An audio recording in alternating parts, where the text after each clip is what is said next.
Bismillahirrahmanirrahim. Alhamdulillahirabbil alamin. Wassalatu wassalamu ala al-mab'uts rahmatan lil alamin.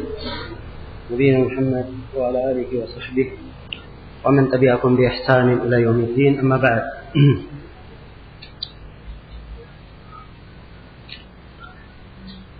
Kita telah menyelesaikan alhamdulillah sejumlah pembahasan yang berkaitan dengan fikih zakat, dan telah berlalu bersama kita beberapa penjelasan yang berkaitan dengan sejumlah keadaan hadapi di masa ini atau dari masalah-masalah kontemporer yang terjadi di masa ini. Ya. Di antara yang telah berlalu bersama kita penjelasan tentang mata uang yang digunakan, apakah itu dalam bentuk kertas maupun dalam bentuk logam, dan kita katakan bahwa sebenarnya ada zakat di dalamnya, dan zakatnya sama dengan zakat emas dan perak, zakat emas atau perak, ya, dan dikeluarkan darinya 2,5%. Demikian pula di antara yang telah kita terangkan tentang zakat gaji bulanan yang diistilahkan oleh sebagian orang dengan nama zakat profesi. Diistilahkan oleh sebagian orang dengan nama zakat profesi. Dan ini telah kita terangkan bahwa zakat gaji yang diterima oleh seorang yang benarnya bahwa dia ikut kepada syarat umum di dalam zakat, yaitu diwajibkan zakat apabila telah mencapai nisabnya dan telah dipegang selama 1 tahun. Kemudian di antara hal yang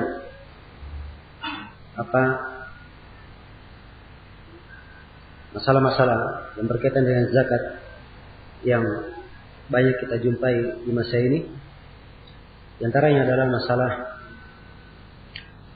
gaji pensiunan atau apa yang diberikan oleh syarikat atau negara apabila ada seorang karyawan atau seorang pekerjanya yang pensiun dini. Ya. Biasanya di sistem pemerintahan dan juga kadang di sebuah syarikat diharuskan untuk memberi pegawai tersebut imbalan selama dia bekerja. Dan imbalan ini dilihat kadang dari berapa lama dia bekerja di situ, kemudian apa jenis pekerjaannya, tingkatan di mana. Ini memberikan pengaruh kepada besarnya jumlah yang dia terima ketika dia mengambil pensiunan ini. Ya, ini biasa orang sebut dengan nama diberi pesangon, ya. Nah, apakah ini ada zakatnya atau tidak? Nah, maka kalau dilihat dari sisi bentuknya, dia adalah hal yang diberikan kepada seorang pegawai atau seorang karyawan yang pensiun dini. Dia diberikan tatkala dia mengajukan permintaan untuk pensiun, dan biasanya kadang diberikan dan dicairkan di masa tertentu. Ada masa dia berhak untuk menerimanya, dan ada masa dia boleh mencairkannya dan mengambilnya. Ya. Maka sepanjang dia datang kepadanya harta, telah kita sebutkan siapa yang masuk kepadanya harta dia mendapatkan harta, maka secara umum syarat yang disyaratkan sepanjang itu harta sudah masuk dan tetap menjadi kepemilikannya, tetap masuk dan sudah pasti menjadi kepemilikannya, maka asalnya disyaratkan padanya ya 2 syarat. Telah mencapai nisab dan telah dia pegang selama 1 tahun. Kalau misalnya telah ditetapkan bahwa dia mendapatkan pesangon tersebut, dia dapatkan pada bulan Muharram misalnya, ditetapkan, tapi dia terima nanti di bulan Rabiul Awal baru dia terima, maka ya, pesangon ini dihitungnya mulai dari Muharram, waktu penetapan ia berhak untuk menerimanya. Ya, sebab dia telah memiliki jumlah dari harta yang telah tetap bagi dirinya. Jadi kapan masuk muharram berikutnya, maka dia wajib untuk mengeluarkan zakatnya. Dia wajib untuk mengeluarkan zakatnya. Baik, ini kesimpulannya yang berkaitan dengan pesangon yang didapatkan oleh orang yang pensiun dini. Kemudian yang berikutnya yang juga perlu saya sampaikan di sini, ini kita hidup di masa banyak harta yang haram beredar di tengah manusia. Banyak hal yang tidak dibenarkan oleh syariat. Maka dibahas juga, perlu dibahas apakah pada harta yang haram itu ada zakatnya atau tidak. Apakah ada zakatnya atau tidak. Harta yang haram itu terbagi dua. Harta yang haram terbagi dua. Ada yang haram karena zatnya. Memang harta itu adalah hal yang diharamkan. Yang kedua, ada yang haram karena sifatnya atau karena jenis usaha dia mendapatkannya. Ya, karena sifat atau jenis usaha dia mendapatkannya. Nah, ini dua jenis harta haram. Kalau dia haram karena zatnya, misalnya dia menjual khamar. Khamar itu adalah haram lidatihi. Dia adalah hal yang diharamkan. Dari asalnya memang diharamkan. Ya. Atau misalnya dia menjual Dia menjual daging babi misalnya. Ini dari asalnya adalah hal yang diharamkan. Hal yang diharamkan. Maka harta yang haram yang seperti ini tidak ada silang pendapat di kalangan para ulama bahwa dia tidak ada zakatnya. Tidak ada zakatnya. Sebab Allah Subhanahu wa taala itu Maha baik, tidak terima kecuali yang baik. Ya ayyuhalladzina amanu anfiqu thayyibati ma kasabtum.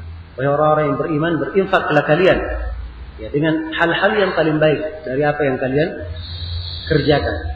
Dan Allah Subhanahu dan Rasulullah sallallahu alaihi wasallam bersabda, "Innallaha thayyibun la yaqbalu illa thayyiba." Sungguhnya Allah itu Maha baik, tidak terima kecuali yang baik-baik dari sumber yang baik. Nah, jelas ya, ini kalau dia haram lidatihi.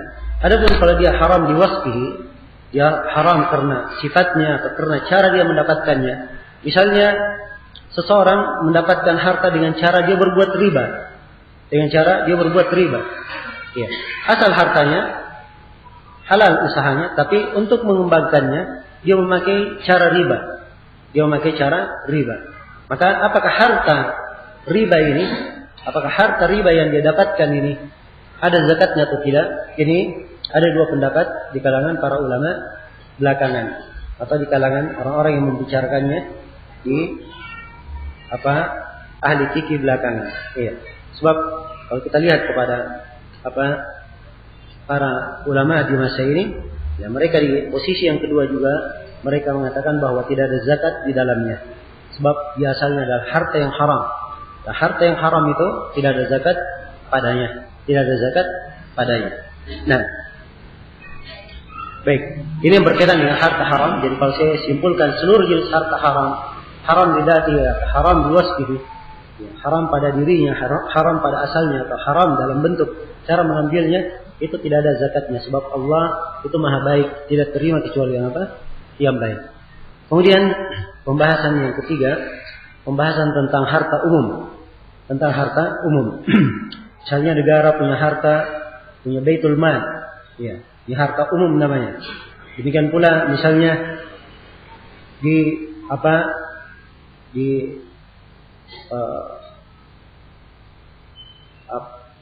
lembaga-lembaga, ya, di lembaga-lembaga yang sifatnya umum, seperti lembaga tahfidz Quran atau ma'had, ya, atau ma'had dini, atau dia markas tauhiyah, atau dia tempat penyaluran zakat, ya, lembaga-lembaga umum yang seperti ini, apakah ada zakatnya atau tidak apabila ada harta di dalamnya? Ya, dan dimaklumi ya bahwa pada sebagian lembaga yang sifatnya umum,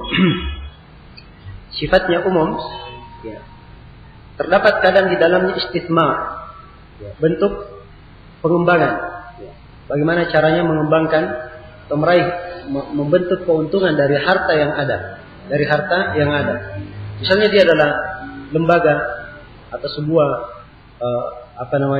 markas dakwah, ya, sebuah markas dakwah. Ia diberikan sejumlah harta yang sifatnya harta untuk kegiatan dakwah. Nah, dari harta ini, ya, dimasukkan oleh sebagian orang yang memberi untuk dikembangkan, Ya, dalam bentuk usaha. Dikembangkan misalnya dalam bentuk usaha yang hasilnya nanti diharapkan bisa untuk dikembangkan, ya, untuk membiayai apa-apa yang diperlukan di dalam sebuah dakwah. Ya, misalnya ya, kalau ada harta umum seperti ini, apakah wajib zakat atau tidak? Jelas sampai sini? Nah, kalau dia sifatnya harta umum, maka asalnya tidak ada zakat pada harta umum. Sebab salah satu syarat dari syarat zakat, syaratnya apa? Istiqrar al-mulkiyah. Ya, harus ada kepemilikan tetap. Dan harta umum ini tidak ada pemiliknya. Tidak ada pemiliknya. Ini adalah milik siapa? Milik umat. Ya, memang ada penanggung jawabnya, tapi dia bukan pemilik. Dia bukan pemilik. Maka tidak ada kewajiban zakat padanya dari sisi itu. Tapi yang perlu diperhatikan dan lebih dibahas sebenarnya, kalau harta tersebut itu digunakan untuk sebuah usaha pengembangan untuk kebaikan dan kemaslahatan lembaga itu atau dakwah tersebut. Apakah di pengembangan ini ada zakatnya atau tidak? Iya. Apakah ada zakatnya atau tidak di perdagangannya, dia masuk dalam sebuah bisnis misalnya untuk mengembangkan. Apakah kena zakat atau tidak? Iya. Ini ada dua pendapat. Ada yang mengatakan ada zakatnya, dan ada yang mengatakan tidak ada zakatnya. Ya, dan yang benarnya tidak ada zakatnya. Sebab dia beruntung pun tidak diketahui siapa pemiliknya. Dia asalnya adalah harta umum. Ya, maka asalnya pada harta yang umum, sifatnya umum, itu tidak ada zakatnya. Tidak ada zakatnya. Tapi saya tadi isyaratkan tentang masalah, ya, kalau misalnya sebuah lembaga itu bergerak khusus untuk mengumpulkan zakat, sebuah lembaga bergerak khusus untuk mengumpulkan zakat, apakah ya orang-orang yang bekerja di situ, apakah orang-orang yang bekerja di situ diberi gaji dari zakat atau tidak? Diberi gaji dari zakat atau tidak? Ini dirinci. Ya, kalau misalnya ya lembaga ini diresmikan oleh pemerintah dan pemerintah menyetujuinya dan pemerintah memberikan gaji kepada orang yang bekerja di lembaga tersebut, maka amilnya tidak boleh diberi dari zakat, tidak boleh diberi dari zakat.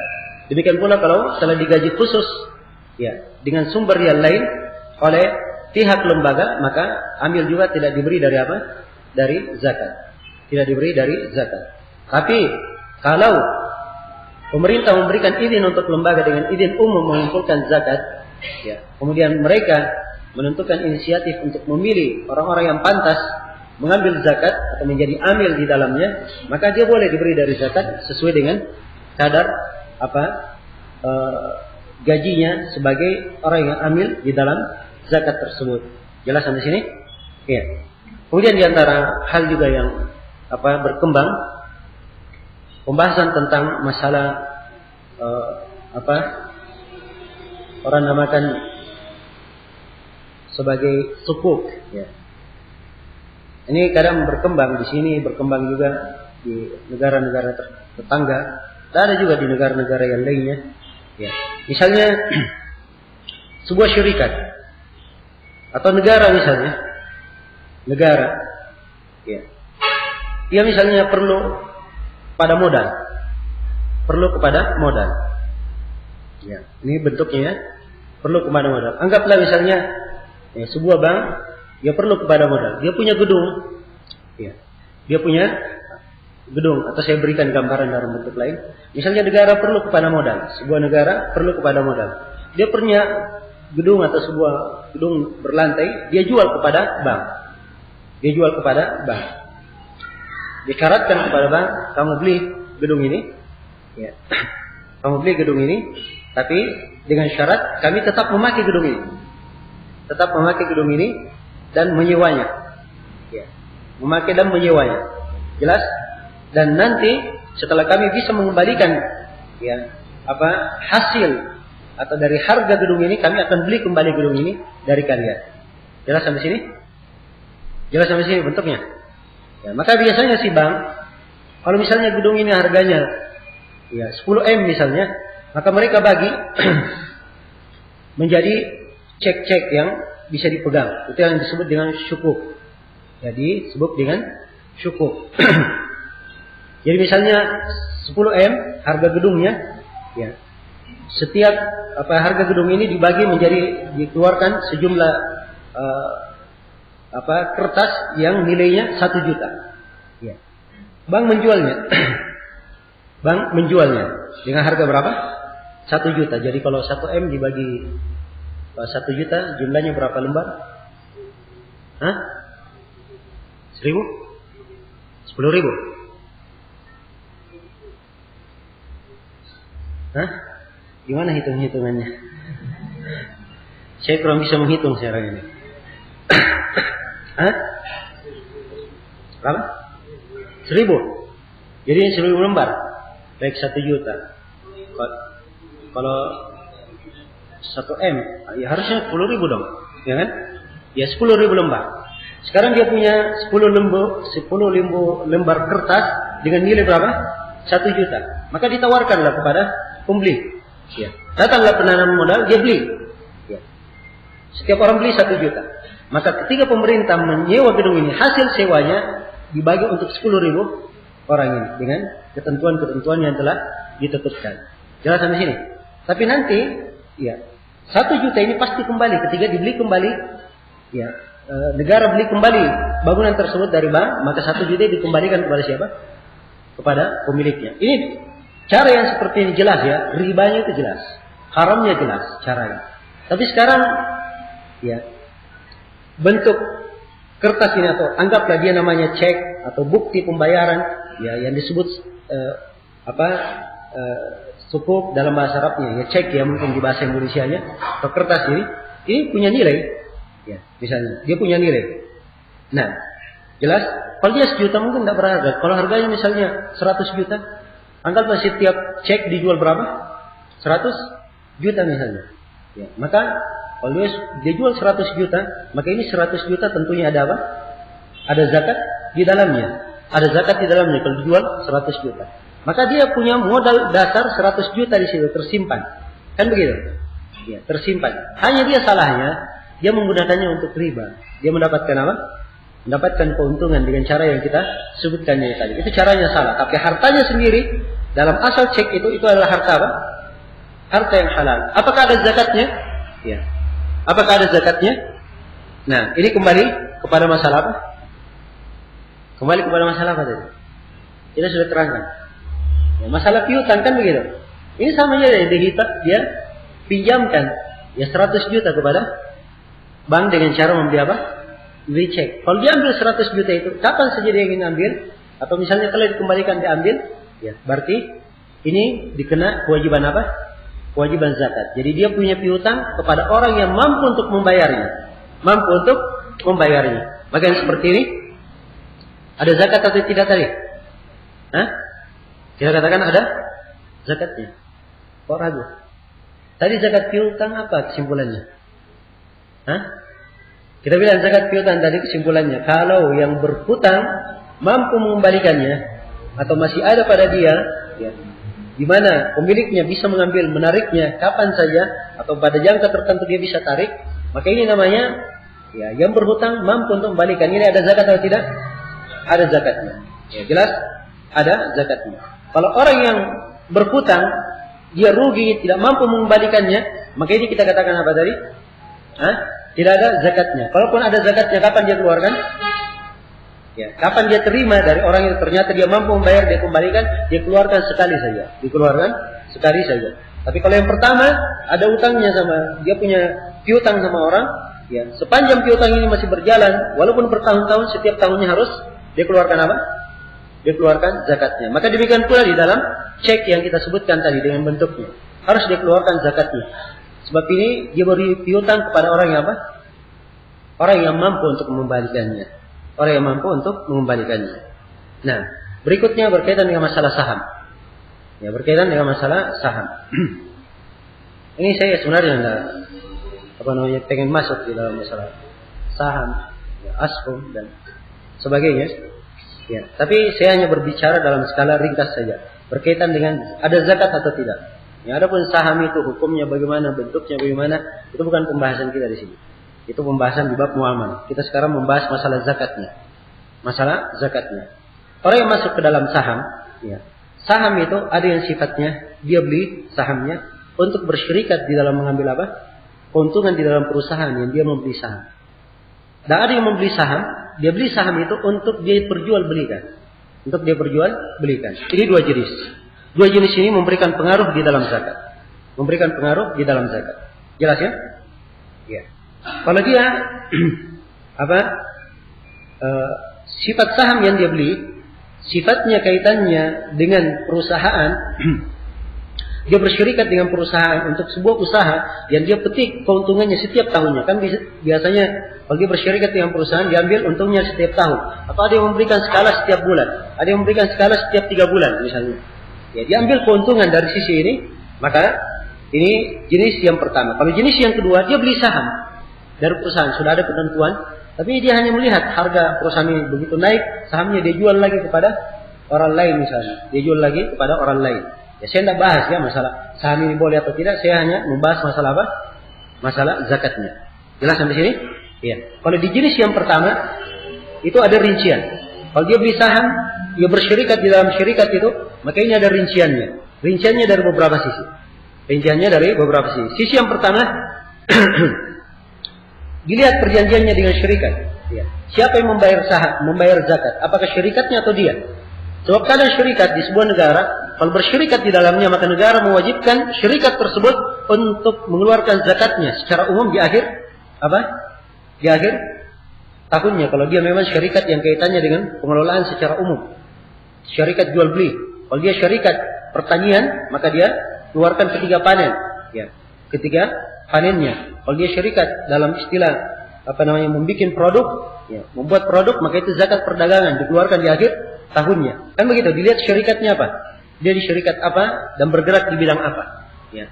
Kadang pemerintah menetapkan zakat ya sesuai dengan kondisinya, langsung mengena pada syarikat tersebut. Apabila panen langsung kena zakat.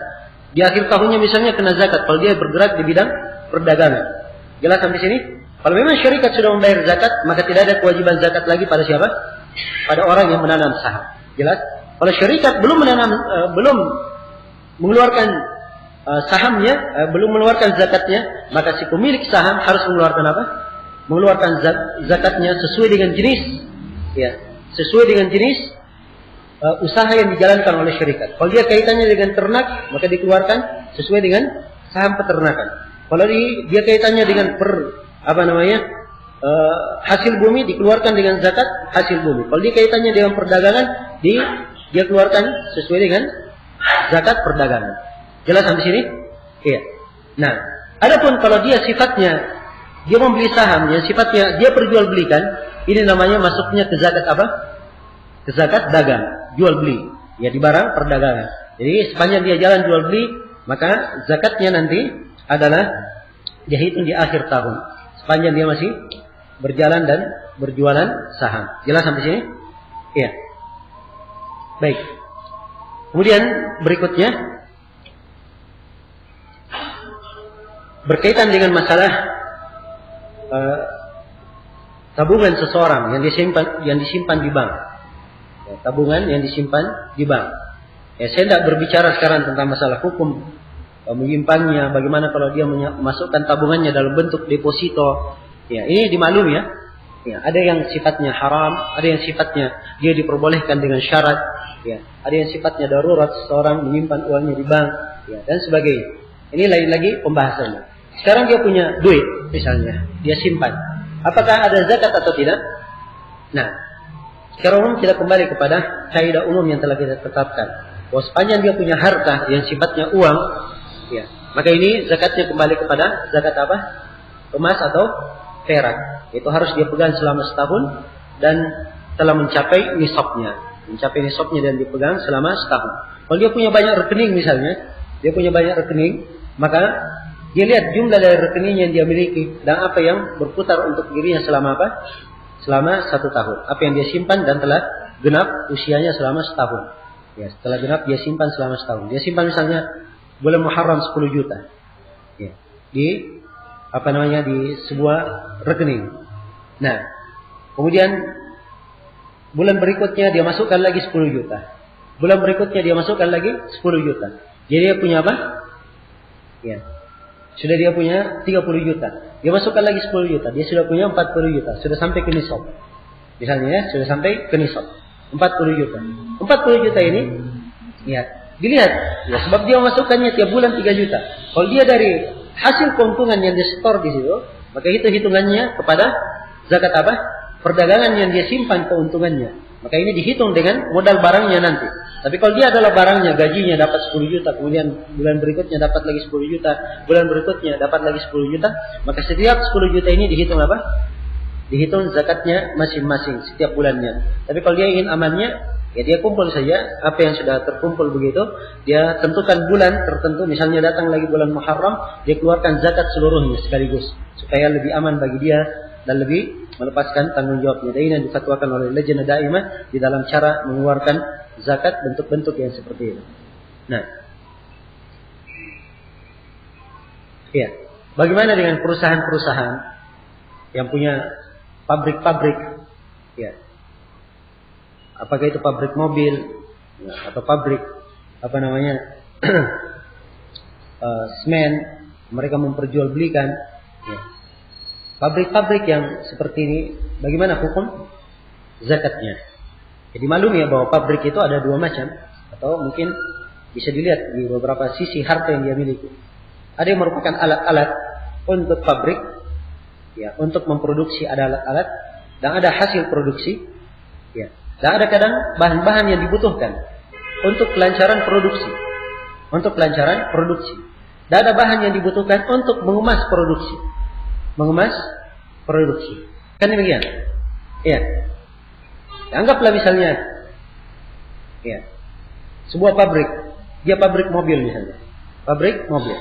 Maka alat-alat untuk membuat mobil ini itu tidak ada zakatnya. Alat tidak ada zakatnya. Tapi mobil yang dia produksi ini ada apa? Ada zakatnya.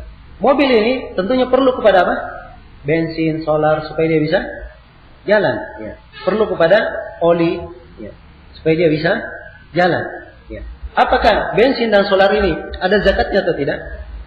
Jawabannya bensin dan solar ini mereka asalnya memasukkan hanya untuk apa? Keperluan jalannya mobil ini saja. Maka dia dari sisi itu mereka tidak ya dikenai zakat. Jelas? Jelas sampai sini? Nah, tapi kalau misalnya mobil ini dibungkus, ya, dibungkus dengan plastik, dibungkus dengan dia punya nilai, maka kalau misalnya dibungkus dengan kain atau dibungkus dengan plastik dan kain ini apabila dinilai sampai ke nisab zakat, maka dikeluarkan zakatnya. Sebab dia ikut kepada apa yang diperdagangkan. Demikian pula misalnya kalau mobilnya belum jadi, mobil itu banyak alatnya, ada besi, ya, ada apa namanya perangkat-perangkatnya, ya, kemudian ada yang plastiknya. Nah, belum jadi. Yang belum jadi ini dihitung apa tidak? Ini ada 2 pendapat di dalam menilainya. Ada yang mengatakan dia tidak ada zakatnya sebab barang-barang itu didatangkan untuk dibuat, bukan untuk dijual. Ya. Ada yang mengatakan tidak, itu adalah ada zakatnya. Sebab memang dia untuk dibuat, tapi setelah dibuat pasti dia apa? Pasti dijual. Ya, maka asalnya dia untuk dijual. Nah, ini tentunya yang lebih kuat bahwa hal tersebut juga kena kewajiban zakat. Ya. Karena itu ini sisi-sisi umum ya, dari bentuk produksi, ya, dari bentuk produksi yang harus diperhatikan. Kemudian juga yang perlu saya jelaskan juga di sini, mungkin berkaitan dengan masalah bagaimana kalau misalnya dibuatkan ya sebuah proyek kebaikan untuk orang-orang yang memerlukan dari harta zakat. Misalnya di sebuah tempat, ya, di sebuah tempat dibikinkan sumur bor misalnya, supaya masyarakat manusia bisa minum darinya. Tapi diambil dari harta apa? Dari harta zakat. Apakah ini dibolehkan atau tidak? Ya. Jawabannya kita sudah mendengarkan, ya, dan sudah membahas siapa saja yang berhak menerima zakat itu ada 8 golongan. Maka asalnya hak itu diarahkan langsung ke 8 golongan. Jelas? Kalau dia buat fasilitas umum seperti itu, yang mengambil manfaatnya bukan hanya apa? Orang-orang dari 8 golongan itu saja. Ya, jelas sampai sini. Nah, kemudian di sisi yang lain, ketika diarahkan di dalam syariat diserahkan kepada 8 golongan, ini menunjukkan bahwa zakat itu ketika diserahkan harus ada pemilik yang memilikinya. Harus ada penerima yang memiliki barang tersebut setelah diterima. Jelas? Ya, adapun ini ketika dibikin sumur bor, ya, maka ini tidak ada pemiliknya. Maka ini keluar dari makna orang yang berhak menerima zakat. Karena itu tidak boleh yang membuat fasilitas umum dari harta zakat. Itu adalah hal yang tidak diperbolehkan. Nah, kemudian bagaimana kalau misalnya dibuatkan rumah untuk seorang yang miskin? Ya, dibuatkan rumah untuk fakir miskin. Supaya fakir miskin aja yang tinggal di rumah itu. Ya, dibuatkan daerah harta zakat. Ya, tinggal saja. Tidak ada kepemilikan. Ya. Nah, siapa yang mau tinggal di sini dari fakir miskin, dia tinggal. Ini sama pembahasannya dengan membuat sumur bor. Sebab dia fasilitas umum. Bagaimana kalau dikhususkan? Ada orang miskin, baik, kamu miskin, saya akan bikinkan rumah untuk kamu. Ya, saya bikinkan rumah untuk kamu. Boleh atau tidak? Daerah harta zakat? Hah? Nah, lupa sudah pembahasannya. Ya. Kita berikan tadi orang yang fakir dan miskin diberikan apa jatahnya? 1 tahun penuh atau sepanjang dia hidup diberikan? Hah? Diberikan keperluannya untuk 1 tahun penuh. Kalau dibangunkan rumah kira-kira itu 1 tahun penuh atau tidak? Banyak sekali kalau diberikan dibikinkan rumah. Ya. Kalau diberikan biaya kontrak untuk 1 tahun itu wajar. Diberi biaya kontrak untuk 1 tahun, diberikan keperluannya 1 tahun, tidak ada masalah. Itu bagian dari keperluannya. Tapi kalau diberikan rumah, ini untuk sepanjang hidupnya.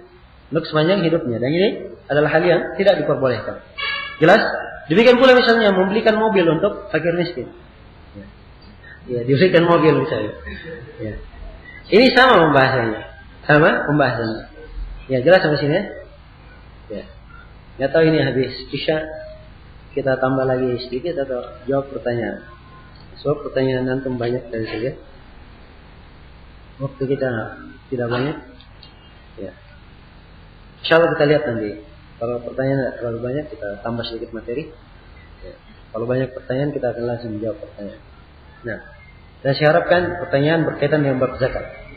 Ya, didahulukan pertanyaan berkaitan dengan bab zakat. Kalau ada pertanyaan selain daripada itu, tidak ada masalah. Kalau masih ada waktu, insyaallah taala. Subhanakallahumma wa bihamdik, asyhadu an la ilaha illa anta, astaghfiruka wa atubu ilaik. Walhamdulillahirabbil alamin.